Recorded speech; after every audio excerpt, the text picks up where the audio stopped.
Chapitre 10. Myrdat, qui observait l'anomalie au centre de la pièce, savait ce qui allait se passer, ne le savait même que trop bien. Aussi se tourna-t-elle vers la cantatrice et ordonna-t-elle : « Aïda, enfermez-vous dans la chambre. » Comme la diva, fascinée, fixait l'aberration qui ne cessait de croître, prenant de plus en plus d'espace, se déployant telle une floraison inquiétante, une boursouflure de la réalité, elle haussa le ton. « Vite, il arrive !» Elle avait raison. L'air au-dessus du fragment de licanium, dont la phosphorescence étrange semblait pulser plus que jamais, se dévoyer, prendre une consistance qu'il n'aurait jamais dû posséder, devenir... « Allez !» explosa-t-elle en poussant son hôtesse derrière elle, avec une telle force que cette dernière manqua s'effondrer, mais se reprit in extremis pour rassembler son esprit en déroute et filer dans la chambre. Sur le seuil, elle se retourna vers elle et l'abomination qui, de seconde en seconde, gagnait plus d'ampleur, de puissance, bourgeonnait pour une ignoble floraison. « Mais vous !» s'enquit Aïda qui paraissait sincèrement s'inquiéter pour elle. « Ne vous en faites pas pour moi, j'ai l'habitude !» Myrdat ajouta après un instant en haussant le ton. « Et fermez cette saleté de porte !» Aïda s'exécuta après un dernier regard vers elle, un regard de deuil. Ça la mit en colère. Une colère qu'elle ne chercha pas à repousser. Elle lui était, à cet instant, un atout plutôt qu'un handicap, si elle savait l'utiliser à bon escient. D'abord, connaître la fréquence harmonique exacte du démon, quand il aurait fini de se matérialiser, afin de pouvoir le renvoyer à l'enfer d'où il n'aurait jamais dû sortir. La porte se refermant enfin, Myrdat entendit le bruit du peigne qui tournait dans la serrure. Elle ne pensait pas que cela servirait à grand-chose, mais deux précautions valaient mieux qu'une. Il n'était que temps, au-dessus du fragment de licanium, alors que planaient autour d'elle les accords crescendo du chant de la diva, que continuait de diffuser le cristallophone, la créature achevait de se déployer. Il y avait là quelque chose de surréaliste, à la fois fascinant et sinistre.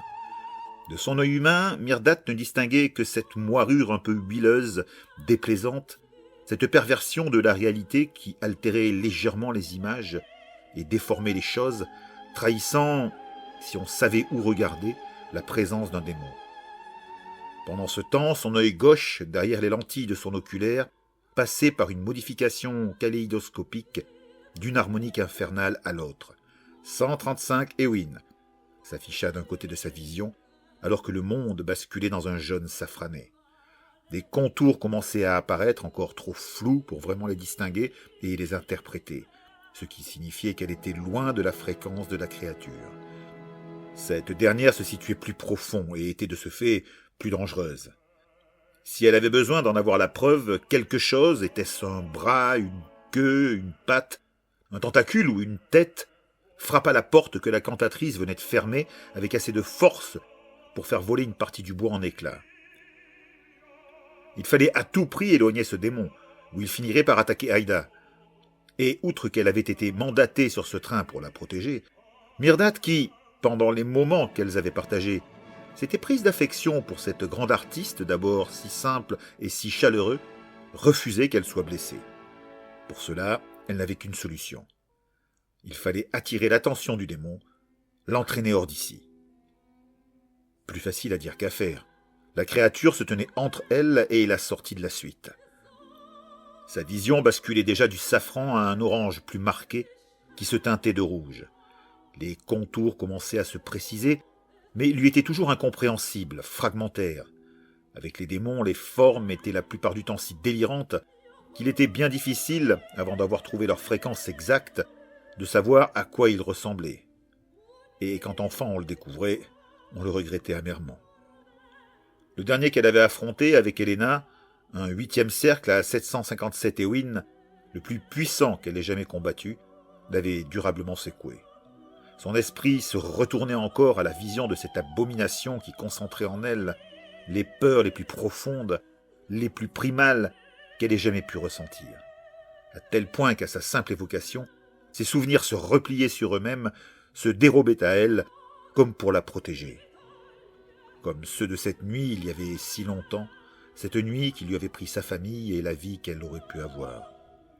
Celui qui se trouvait devant elle n'était pas de cette magnitude, mais il n'en demeurait pas moins redoutable, comme tous les démons.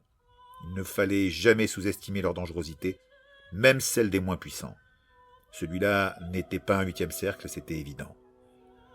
400, 500 Éwin, tout au plus, songea-t-elle alors que sa vision, à présent d'un rouge carmin, plongeait dans les pourpres et que les contours de la créature se précisaient. Humanoïde, constata-t-elle, alors que se dégageait une forme générale et que sa rétine affichait 329 Éwin. Elle n'y était pas encore et ça ne servirait à rien, mais elle activa le tir de son canon chromatique. Il y eut un sifflement qui monta à l'intérieur des prismes de l'arme, alors que l'énergie fournie par la pile à licanium, logée dans son exosquelette, passait dans son bras. La vague parcourut les anneaux, un rayon à la radiance violette traversa la cabine et la créature pour venir frapper le bois du couloir et y imprimer un cercle fumant, inefficace contre le démon lui-même, mais parfait pour ce qui était d'attirer son attention. Elle était au-delà du rouge à présent, dans ces teintes que ne pouvait percevoir l'œil humain. Elle discernait ce à quoi hurlent les chiens la nuit, comme lui avait une fois dit Yorg quand elle était enfant et qu'on lui faisait essayer son oculaire pour la première fois. Oui, maintenant elle voyait. La silhouette n'était pas encore très précise, un certain flou prismatique l'entourait, mais il se dissipait d'instant en instant, comme sa vision s'enfonçait de plus en plus profond dans les cercles infernaux. 401 Éwin, 5e cercle, afficha dans sa rétine le calculateur de son armure. Elle approchait. Ce qu'elle distinguait, même si cela ne valait pas et de loin le démon qu'elle avait affronté, était bien suffisant pour faire hurler de terreur et ébranler durablement la psyché du commun des mortels. C'était une sorte de primate, de la taille d'un homme adulte, peut-être un peu plus, aux longs membres antérieurs s'achevant par de larges mains, aux doigts prolongés de griffes interminables. Quant à son crâne, c'était un cauchemar aux yeux proéminents, saillant de chaque côté d'une gueule énorme, hérissée de dents semblables à celles des requins, qui s'ouvraient verticalement dans l'axe de sa figure. L'ensemble, sans égaler certains de ses précédents adversaires, produisait un effet vraiment saisissant, écœurant, malsain. Et Myrdat avait à présent toute l'attention de la créature.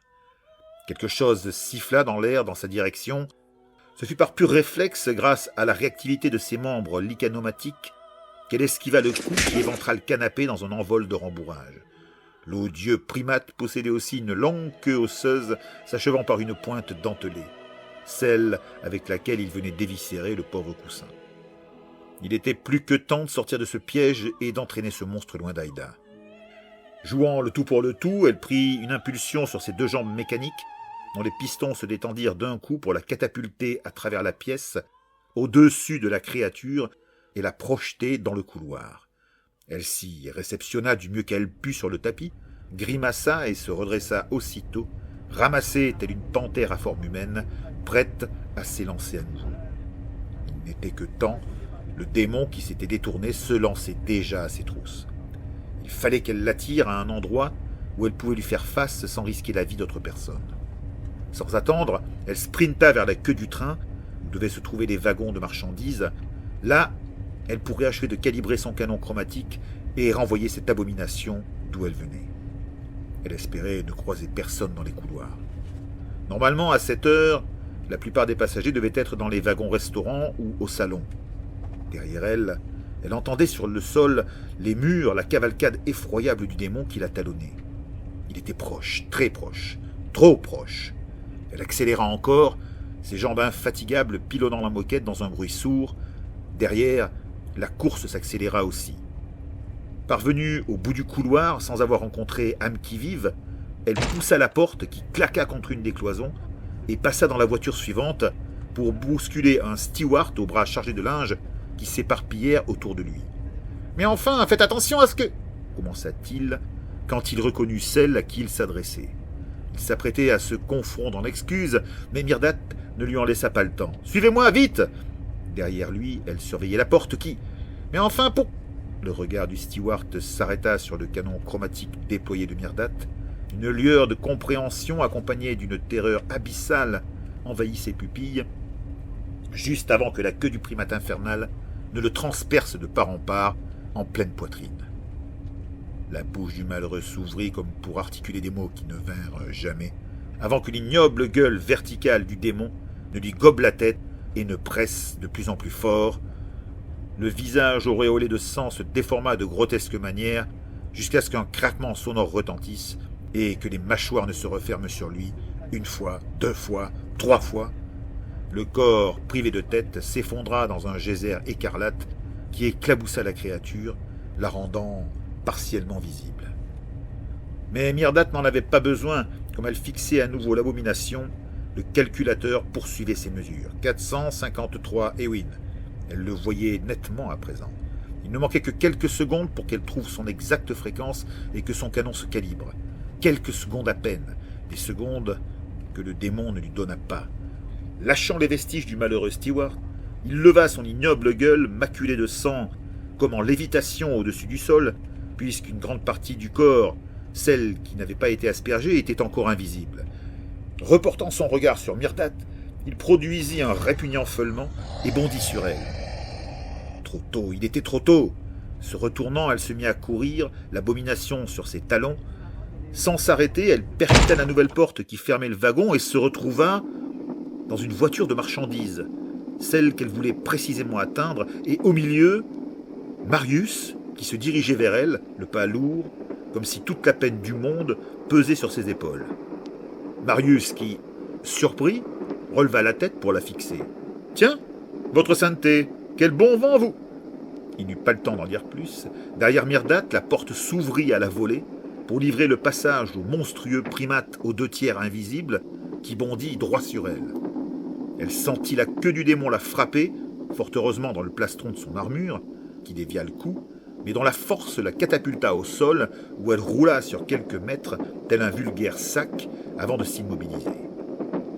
À moitié sonnée, elle trouva la force de se retourner pour fixer le quadrumane infernal, alors que sa vision annonçait 477 Ewin, fréquence acquise, mise en face du canon. Il y eut un sifflement alors que les prismes se mettaient en place. Ça allait être trop juste. Il serait sur elle avant que... Il fondait sur elle, ignoble apparition à la gueule énorme, grande ouverte sur ses dents de requin, quand quelque chose le heurta de plein fouet avec un bruit sonore. Un couvercle de poubelle qui rebondit et roulant au sol. « Hé, le macaque, regarde par ici !» Marius se tenait face au démon pour détourner son attention. L'abomination hésitait, poussait son détestable feulement qui vous arrachait des frissements, quand il était clair qu'il n'appartenait à aucune créature de ce monde. « Vous êtes prêts, votre sainteté ? J'espère, parce que là, je suis à court d'idées. »« Je l'ai, » répondit-elle seulement alors que le canon se mettait en place avec un cliquetis, que l'énergie affluait. Le démon s'élança droit sur Marius. La décharge de lumière violine le frappa en plein bond, déstabilisant sa structure, son avatar, le renvoyant à l'enfer d'où il était issu, de quelque chose de solide, faisant un simple souffle qui gifla Marius, sans autre effet que celui de lui enlever son calot.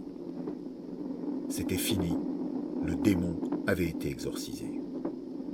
Myrdate abaissa son bras à arme, le sifflement du canon et les vagues d'énergie qui parcouraient ses prismes s'éteignirent. Son bras pivota, le canon se rétracta, sa main mécanique se déploya à nouveau. Alors qu'elle en faisait jouer les doigts comme pour les dégourdir, Marius s'approcha et se pencha sur elle. « Vous allez bien, votre sainteté ?» Il lui tendait sa large main. Elle hésita, mais finit par la saisir et se redressa pour lui répondre avec un sourire désinvolte. « Bien sûr. Quelle question ?» Elle acheva avec un haussement d'épaule. « La routine. » Sous l'œil incrédule du commissaire, époussetant sa combinaison, elle passa devant lui d'un pas nonchalant pour regagner les compartiments des voyageurs. Elle avait présumé de ses forces, car elle trébucha et serait tombée si Marius n'était pas venu la soutenir. Comme il enveloppait sa taille d'un bras, elle lui lança un regard d'avertissement et brandit un index autoritaire sous son nez. « Je ne veux pas entendre un mot. »« Je n'ai rien dit, » se défendit-il. « Et n'allez pas vous imaginer des choses, » martela-t-elle. « Loin de moi cette pensée, l'assura-t-il. Il souriait jusqu'aux oreilles.